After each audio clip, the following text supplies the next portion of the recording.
নিয়ে চলে এসেছি গোবিন্দপুর প্রগতি সংঘের ঠাকুর দেখতে। তো দেখো বন্ধুরা, ঠাকুরটা এত কিউট, মানে কি বলবো, সরস্বতী মায়ের চোখ দেখলে মানে এত ভীষণ মিষ্টি, মানে ভাবাই যাবে না কত সুন্দর। এখনো সাজানোর কাজ চলছে, তোমরা শুধু জাস্ট দেখতে থাকো কত সুন্দর লাগছে।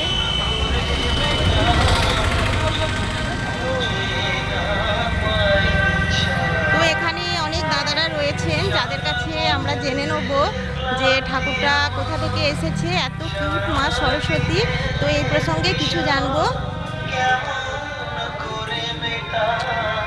দাদা বলুন, এই ঠাকুরটা মানে কোথা থেকে বানালেন, মানে কোথা থেকে নিলেন ঠাকুরটা?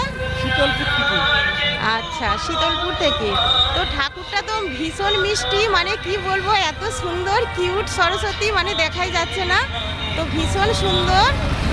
তো আপনাদের যে খাই খাই লটারি আছে সেটা সম্পর্কে একটু কিছু বলুন।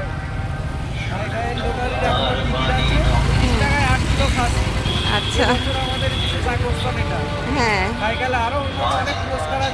আচ্ছা, টিকিট এখনো আছে আমাদের কাছে, খুব বেশি টিকিট নেই।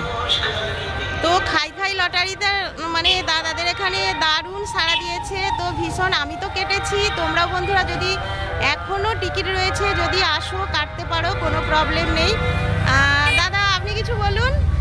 দাদা আমাদের এই পুজোটাই সবার ক্লাবের ছেলেদের প্রচেষ্টায় এবারে আমাদের আকর্ষণ কিউট সরস্বতী। আচ্ছা, মধ্যে গোবিন্দপুর প্রগতি সংঘ সবসময় প্রতি বছর নতুন নতুন কিছু না অবশ্যই অবশ্যই আমি প্রতি বছর, হ্যাঁ, তো সেইভাবেই এভাবেই না আপনাদের প্রচেষ্টা অবশ্যই সুন্দর, আপনাদের ঠাকুর ভীষণ সুন্দর হয়েছে, মানে ভীষণ সুন্দর যাকে বলতে হয়।